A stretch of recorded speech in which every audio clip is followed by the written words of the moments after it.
This week I speak with Lucia Luckett Kelly, who is in the United States. It is a really great interview that explores humour. She's got a great sense of humour, but also she's got some really wonderful wisdom to share, particularly about doing large groups of storytelling and also online, working in the online spaces and making that transition and making sure that you feel great when you do so. I hope you enjoy this interview. Welcome to this week's podcast. This week we're speaking with Lucia Luckett Kelly, who is in Illinois in the US. Welcome to the podcast. Thank you so much for having me. So tell me about your storytelling journey. I'd love to hear about where you started and where you are now. Well, let's see. I really like to interrelate my storytelling with my drama because I've always wanted to be an actress. And as a little girl, I used to watch Romper Room. It was a little program that they had for children every morning. A teacher would have a classroom and she would invite the viewers, TV viewers, as her students. I believe she had a few students in her classroom, but otherwise she included, so she had this mirror, and yet she had some kind of phrase or saying and to welcome. And I used to get very upset because she wouldn't say my name. My name is unique. So it's like, why didn't she say Lucia? But anyway, I enjoyed her enthusiasm and what she did. And so later on, I decided that I would imitate this lady in my home, in my room. And eventually I had started taking a drama class in public school and I fell in love with it. And since then, I have been teaching. I had taught drama, I should say that because I'm retired now. I had taught drama to little people, to elementary kids and whatnot. And so I've taught. I even played with kids in the neighborhood. Let's say I started out with that, and then started having the interest of going to schools and doing it, and then getting into creative dramatics. And then someone said to me, because I used to use my hands a lot when I talk, you should be a storyteller. And I'm like, a what? A storyteller? What is she talking about? And yet, when I think about it, a lot of people in my family always was telling stories. Didn't realize that. You listen because you're young, you're told to sit and listen. And all of a sudden, I guess I started playing around with the idea. And I started doing it at libraries and then the church. And then eventually it branched out to different places. So I thought, I like this. And as I said, I interrelated it with the creative dramatics because I felt like I couldn't just sit there and just tell you a story. I had to be animated and alive when I tell my story. So the experiences started here at home. And then again, as I said, with the family and friends who just did a lot of talking. And next thing I know, I'm telling stories. And I found that people gravitated towards my type of storytelling. And as I said, I taught through different schools and uh, after schools and summer programs. And now I am trying, and I'm getting there, to adapt it to virtual, which is something that I'm still trying to get used to. I love standing in front of people and talking and telling. And I'm talking about like 200, 300, 400, 500. I love audience. And it's just reversing that feeling more into my own home and sharing it virtually. So Wow. So, that's well, yeah. So, what's the difference, do you think, between like those big crowds and the virtual? What is the difference within you that you have to undertake? um I believe I have to psych myself out a little bit because when you're in front of an audience, you really get that feeling that vibration really travels to you and to them and back to from them to you. So in one way, I have to convince and how can I say? I mean, here I when I think back, uh, I did pretend that there was an audience in the room. And I'm laughing now. I'm thinking, I was practicing this already.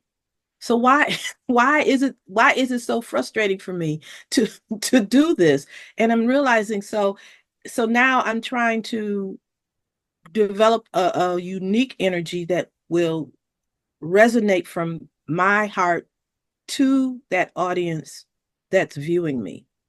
And so I think it's just the social contact being close up versus you're still close up, I'm saying, but people are not directly in front of you. So you have to figure out, because when I think about it, for instance, when I think of Sesame Street, when I used to glance at what they did, the puppets and the interaction with the famous stars that came on, and honestly, kids still can gravitate towards, depending on how the puppets and the people are talking.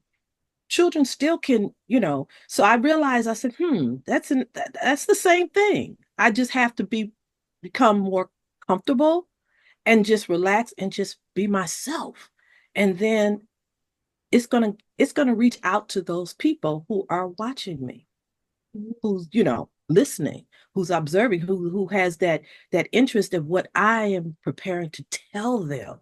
So I think it's just realizing there's a camera and there's a tool, electronic tool. So I'm getting there.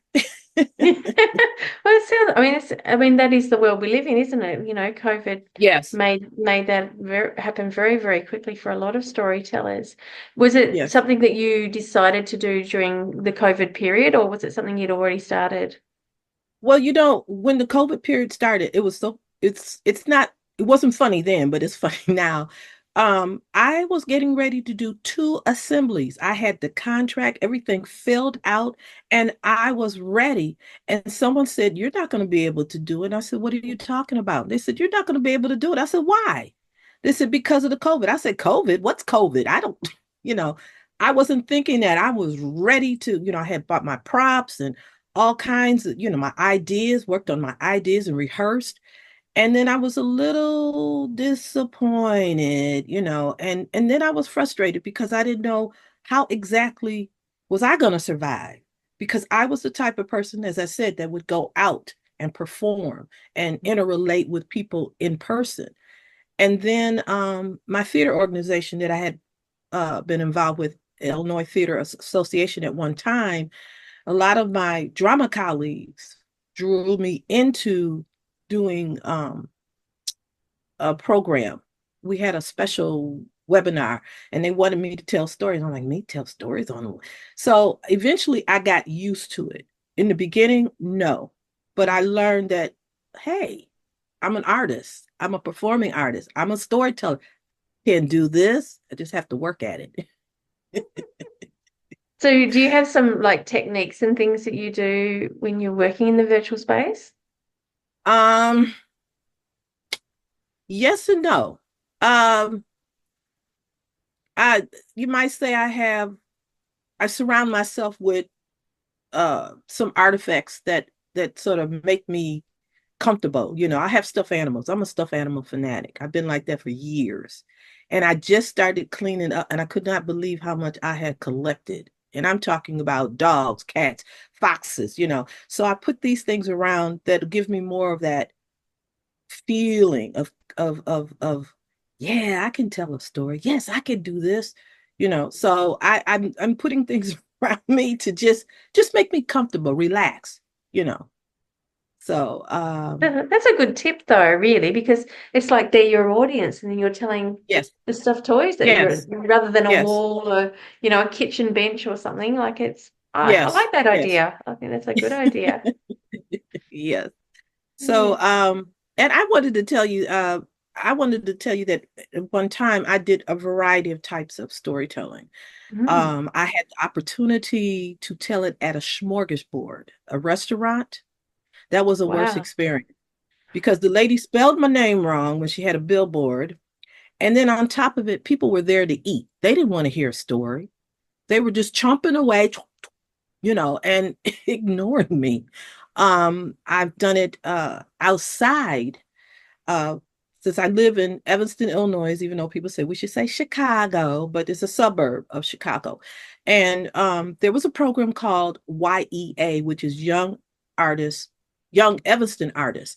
And I told in an area, and as I was telling, a fire truck comes by. And I wasn't prepared for this. I just sort of paused and then I went on. So that was very frustrating because I wasn't used to doing something outside with a lot of noise. And so that was another experience. And then I was trying to think of the other crazy thing that happened to me that I learned when I was telling story. I've had it one time when I was traveling to Northbrook and there was a birthday party and they wanted me to dress up as Minnie Mouse.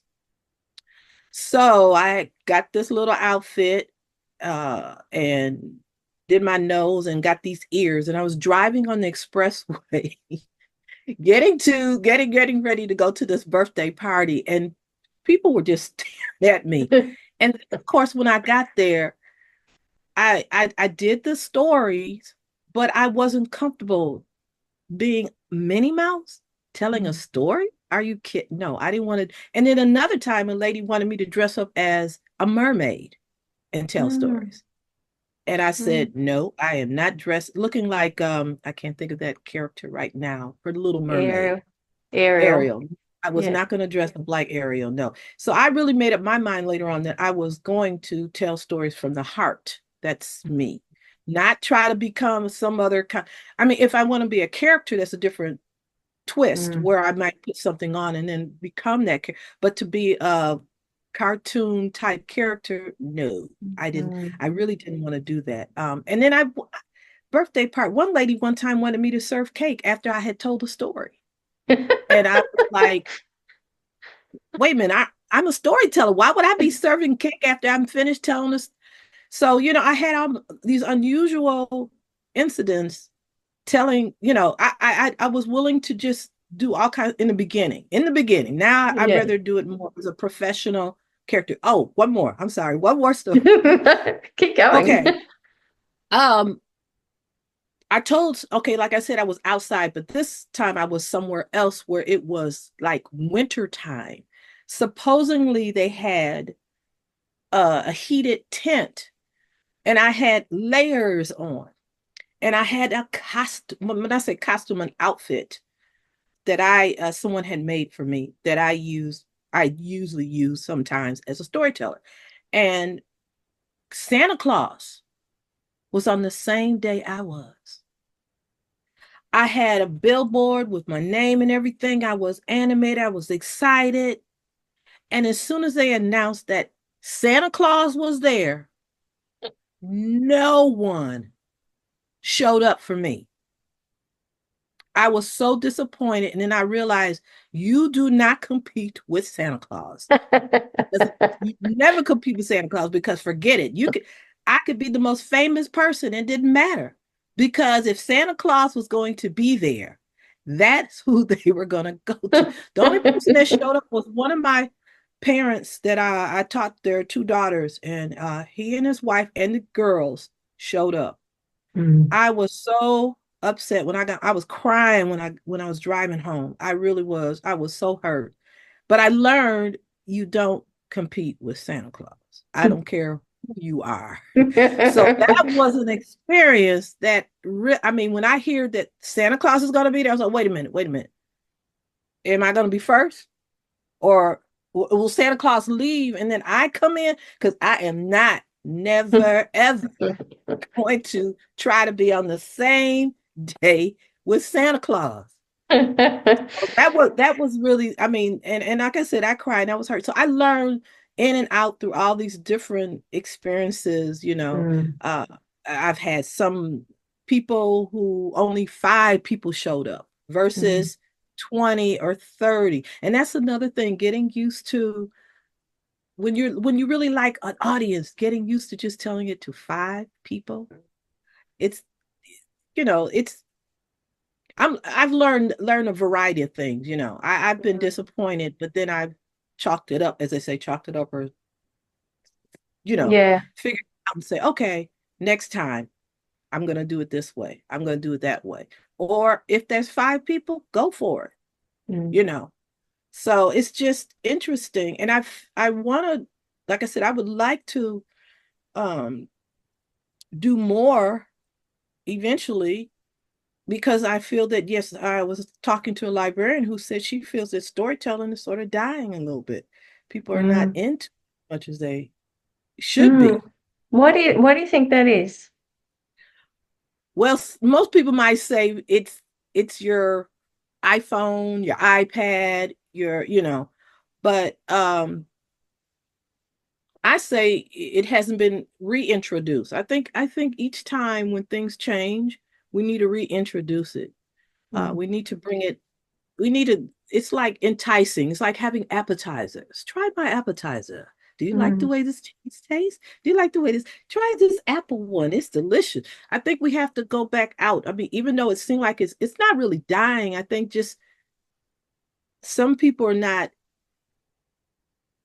really into it. Like the librarian was even saying that children are not familiar with some basic stories. They're not. And I'm like, what? Really? So I really, that's why I'm saying that I feel it should, I don't want to put this down. I don't want to put the iPad, the iPhone, and all that down, because basically this is a new era that we're trying to establish for storytelling.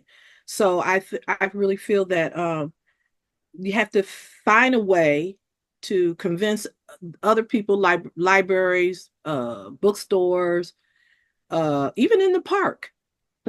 Try to tell stories, and then try to re-entice or teach new people, because I don't know. I don't understand it either. But it's sad, because in one way, when I was coming up, no, really, people in school did not tell stories. They read books. And the story, as I said, the storytellers were friends and family in the household. And it was the kind where, not that you really wanted to hear it, you had no choice, because some of them were very loud.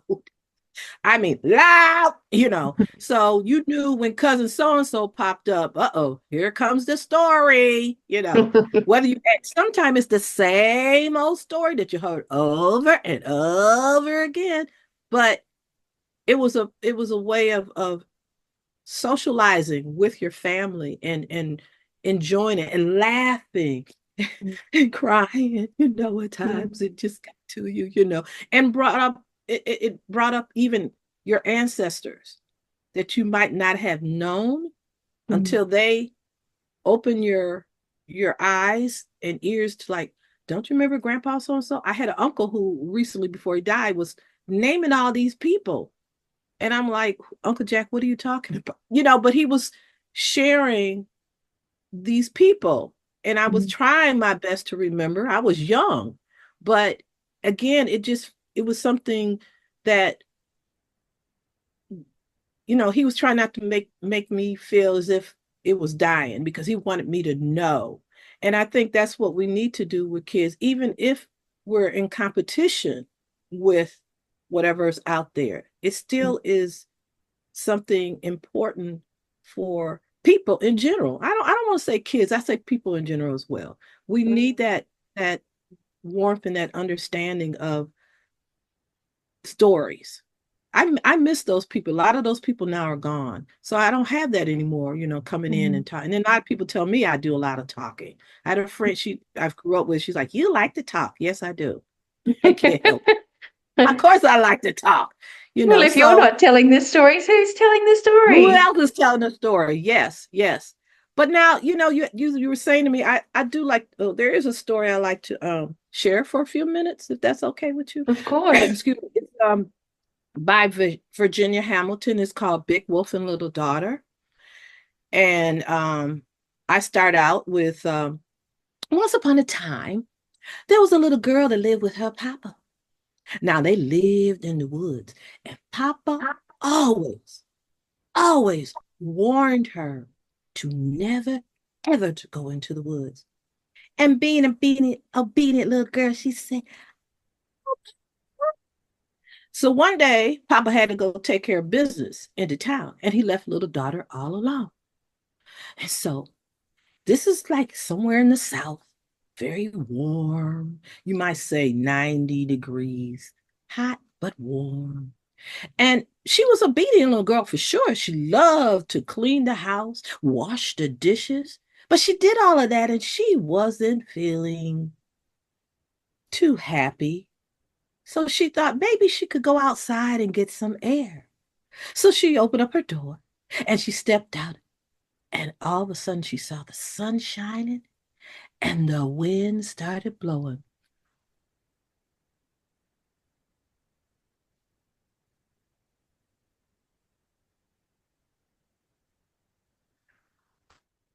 Ah, ooh, that wind felt so good.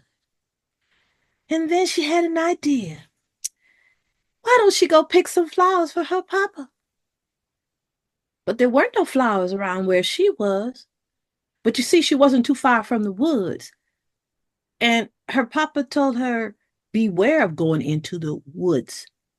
But you know, little girls, they listen and then they don't listen. So she opened up the gate and she stepped out and she started walking and walking into the woods. And then she spotted a squirrel.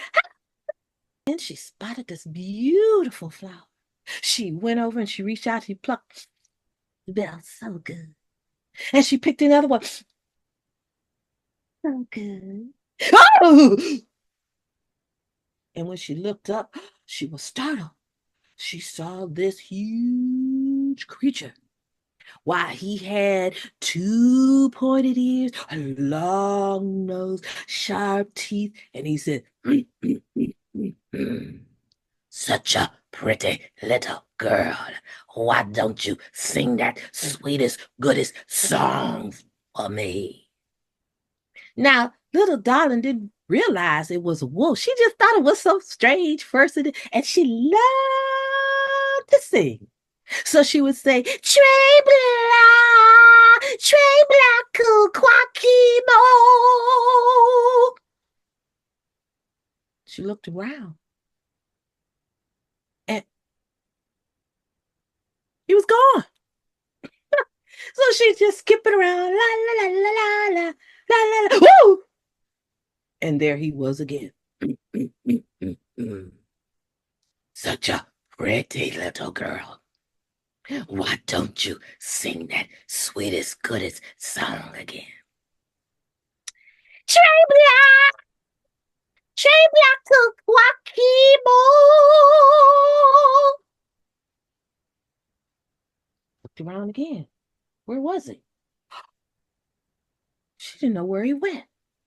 So she picked a few more flowers, spoke to all the little animals, and then it dawned on her, uh-oh, it was a wolf. Oh no, what is she gonna do? So she turned around, and there he was.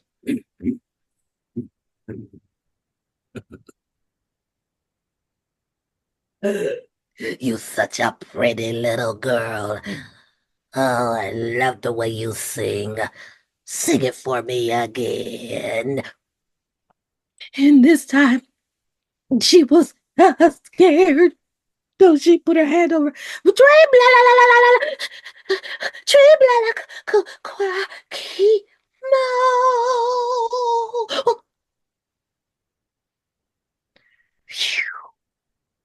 He was gone. She figured that maybe she should scoop up her flowers and pitter-pat back home. So she pitter-pat, pitter-pat. But then you hear this pitter-pat, pitter-pat, pitter-pat.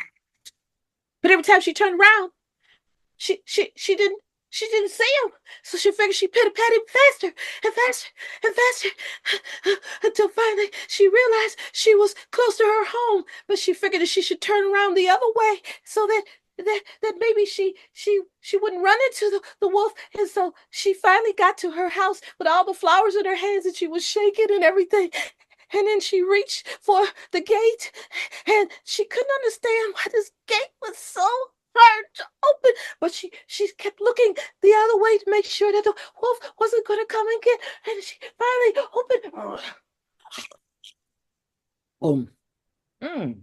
She's sweet as good as safe, and she's gone. And that's the end of the story. So that's one of my favorite stories I have told for years and years and years, and I change it off and on. And it's similar. It's an African American folktale of a twist with Red Riding Hood and the appellation of the Gunny Wolf. In the Gunny Wolf, opposite, she gets home, and there's a different phrase or sound that is made for, for that situation. But I love telling, and I've done that for my YouTube channel. So it's on my, so it's different because that's another thing that I'm learning. Filming myself, filming myself and knowing when to stop and do this and do that. I mean, versus someone else doing it for you. So that's another new technique that I'm developing. And I get help from a cousin of mine who is really trying to encourage me to do more of this. And so that's another, I have all the equipment. You name it, I got it. It's just using it. So if and when someone goes to YouTube, they're going to see that story as well. But then I did it and it was really interesting because I just thought it up real quick. Go out to the backyard, use your gate, use your tree, that kind of thing. So, like I said, that's one of my favorite stories. Ever since I read it, I've got lots of questions for you. Okay. So, what you said there was an African American story. So, where do you get most of your stories from? What is the story that you tell mostly? I do a lot of reading. Books that I have had in the house. I have more than enough books in my house, but but I like to reinterpret stories by what I read, and so it's going to the library, and once upon a time listening to some local storytellers. There's some of them are no longer living now, but just the excitement, because as a child, when you read me a story or I watched a story on television, I just loved hearing, because I told you people come in the house and they just yada yada yada, and so I love stories. So it's basically books, and then I'm trying now to make up stories. I'm trying to adapt to figuring out how I can make up stories. When I did creative dramatics for the little kids at a park district, I used to get very frustrated because I would try to look for plays, because I was teaching children at 3 years old and up how to memorize and to portray a character. And I would get very frustrated because it did not relate. I felt it did not relate to the kids I had. So I had to twist the stories, and I had adapted to the story. For instance, I did, Princess and the Pea. And I had a lot of little girls in the class. Oh my God.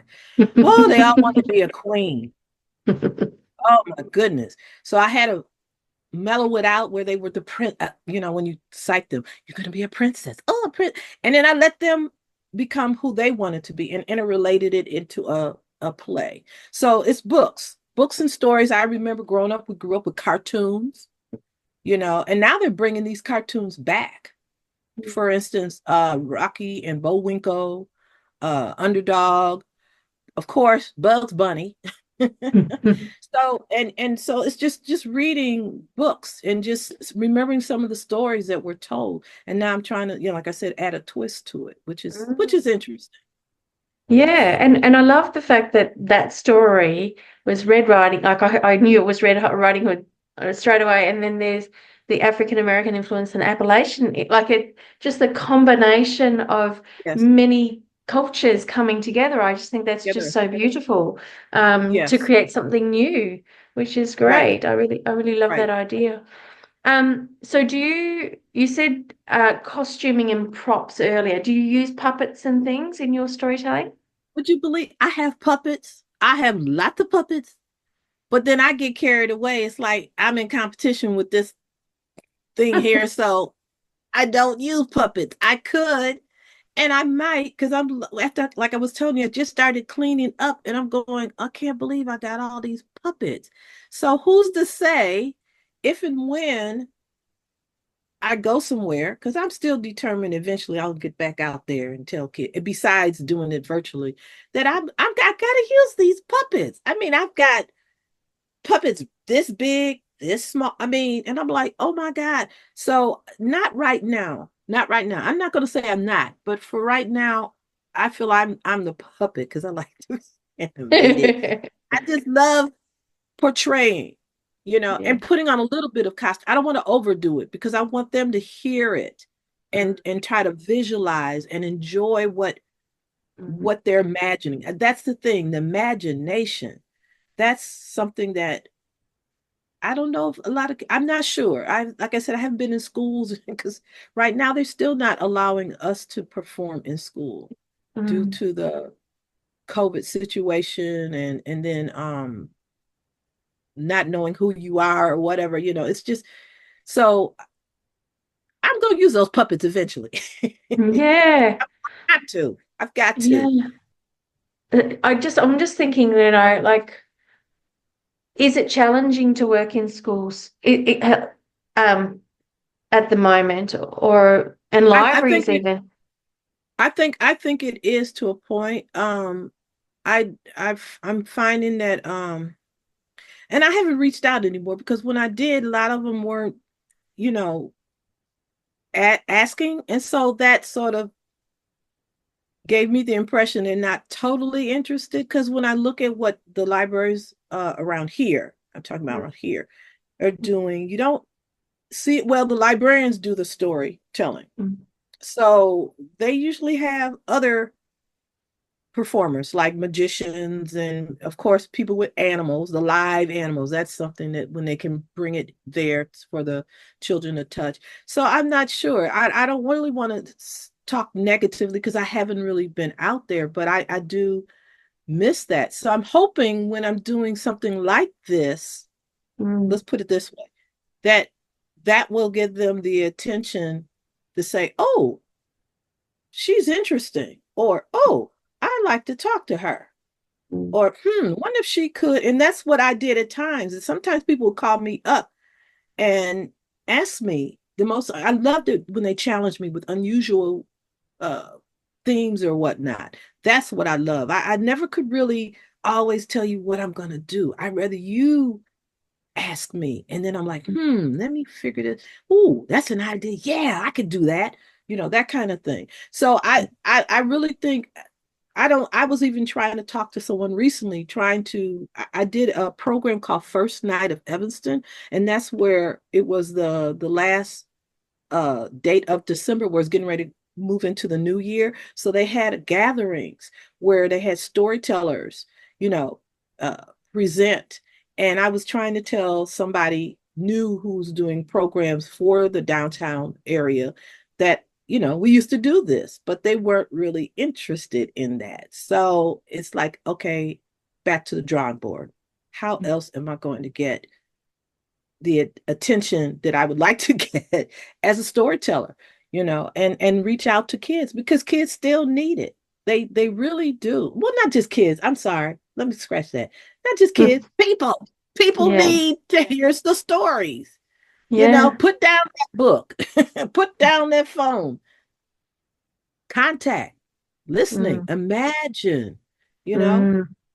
Following up to that, the podcast is called The Heart of Storytelling. So what do Okay. you think is at the heart of storytelling? A heart of storytelling because I as I said, I'm a people person, and when I'm talking to you, I like it to resonate. I Mm. like you to get something out of what I'm saying or doing or acting as, and I think it's uh uh the warmth of feeling good, Mm. feeling. Say for instance, when sometimes a person has a lot on their mind, but you as the storyteller, it's even if you're telling the story of Rapunzel, something about the way you share your story that person might have had a bad day, but then realizes that she's talking to me. She's making me feel relaxed. She's making me feel human again, because they might have had an argument with somebody and started putting all these negative things in, but bringing something positive, this vibration of the love and the concern for, because that's what I do when I tell my story. I'm really talking to you. I'm not just blabbing, if you want to call it that. I'm really, a performing artist, as an individual, as a human being, I'm reaching out to you. I want you to relax, feel at home, and whatever you went through or going through, take a moment to put that aside and just relax, just be comfortable, and understand that I have a message, a funny message, a silly message to bring you home. Come back to being in a moment. That's absolutely beautiful. And I love the way that you've described that. It really, links up really well with my philosophy around storytelling as well, which is very much a heart space. It's a hearts talking to hearts. And that Yes. warmth that you describe, it's so true. It's warmth for the teller, but for the recipient as well. There's this warmth in community. It's a great word, warmth. Right. It's fabulous. Yes, thank you. When you said that, I mean, that's what I have said for mine too, and I like, there's all different types of storytellers, and everybody has a different way of sharing their story.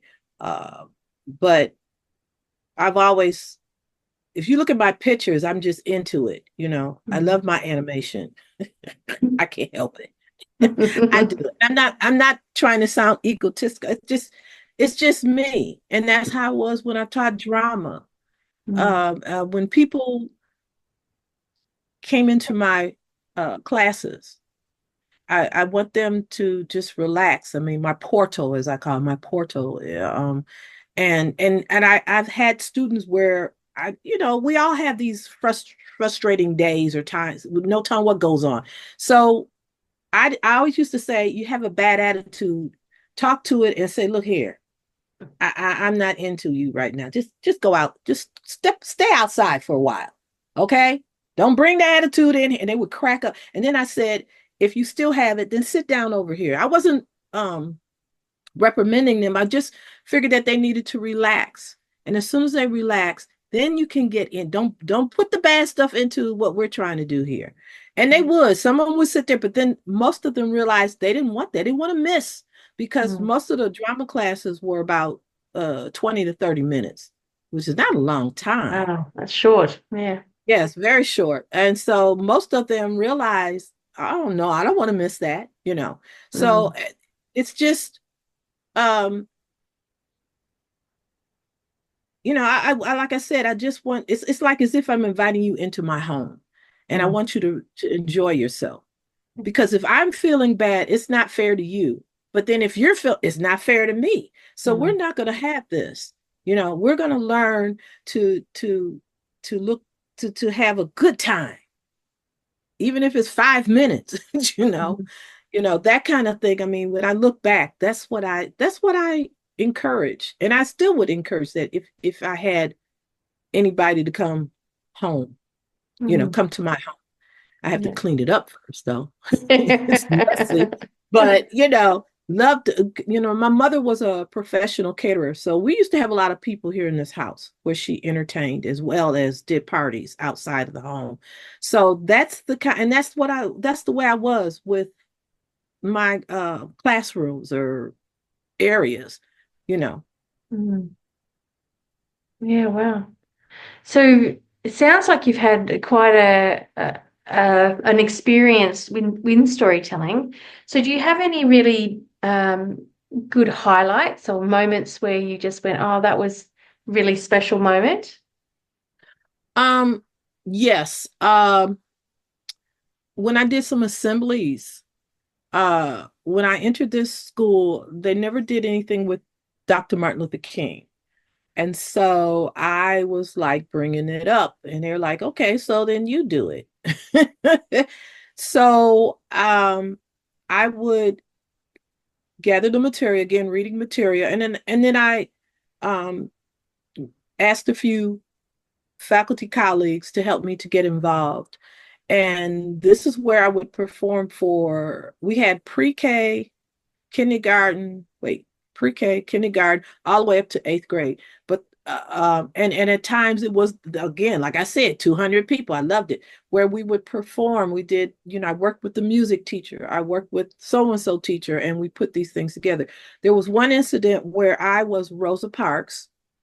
I had an East Indian friend where he became Gandhi, and I had a childhood friend who every year he does the Martin Luther King speech for libraries. So I had that, and it was just amazing. I started out basic when I did the assemblies, but then they were expecting me to continue while I was there over 5 years. And I was telling people I'm gonna top myself. And they said, top, because they said, are you gonna do the same thing you did last year? And I'm like, no, I'm gonna do something even. So I would top myself there. That was a very interesting, that I loved it. I mean, I felt like I was in Hollywood when I did the assemblies, because it it resonated, and they got into it and they loved it. Teachers, everybody, parents came. There was another time where I'm trying to think, I have, like I said, I had a program with little kids, and I did a story. I'm not sure it was an Australian story, but anyway, a parent, I wanted, when we were talking about puppets, but this is what I did. She designed a sock. Uh, I'm using my hand, but she designed a sock that would go across over my arm, and she put it, and I used this as the puppet. And I had another one. She designed something else for me. I used a few props to distinguish the different types of folk tales that I told. Now I'm trying to remember them. That's been a long time. But um, the ones that resonate is when I know I've gotten those audience attention. I mean, I barely hear anybody coughing, sneezing, or anything. It's just, you could drop a pin and it. So it's the assemblies that I've done, sometimes with the little kids, a bookstore incident where people just, even the people who were in the store buying books stopped to listen.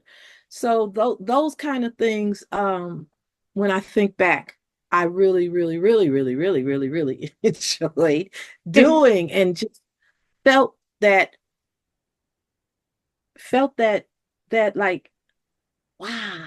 And at that time, it's like, well, where was NBC? These are the different TV. Where was NBC, ABC, CBS? Somebody to film me, because there it was, that glow, that light shined on me.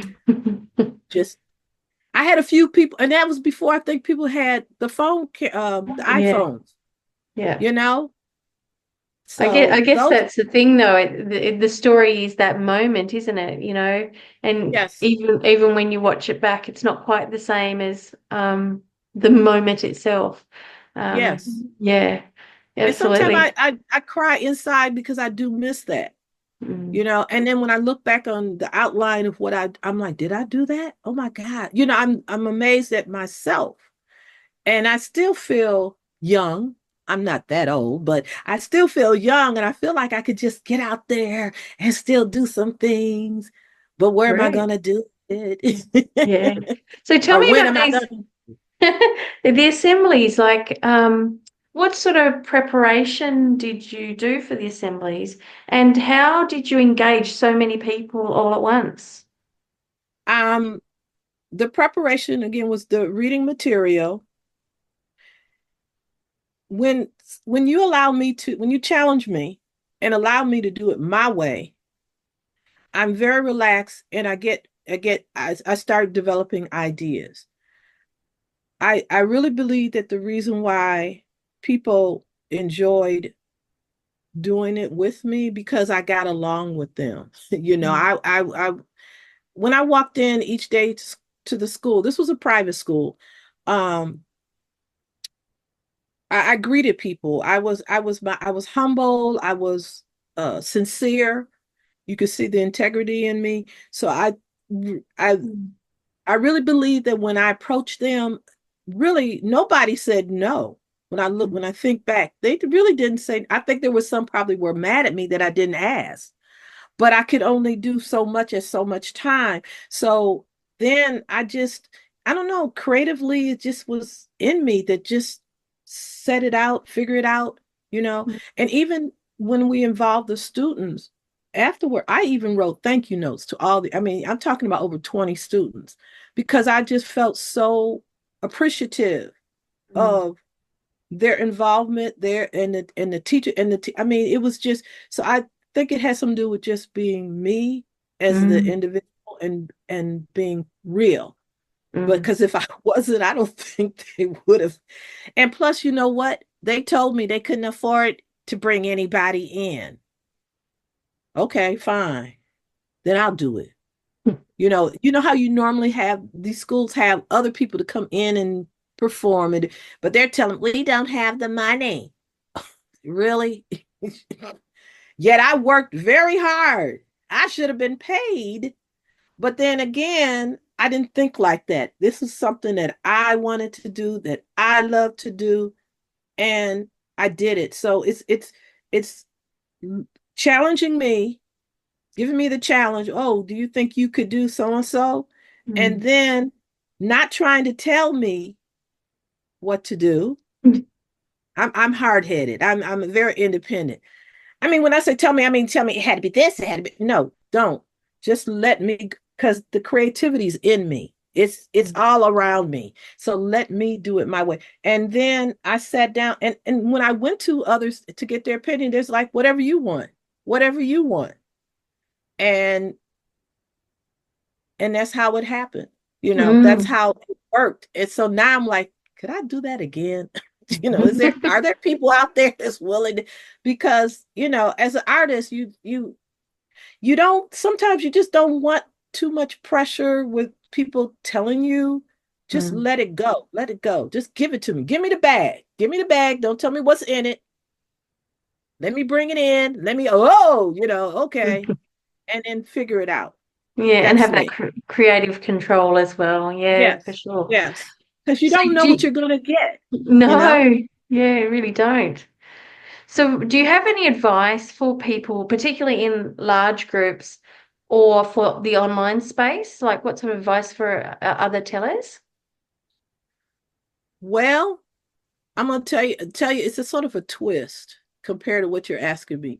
I was thinking back. One time someone asked me to do a workshop for teachers, and I wanted to do something different, express an idea.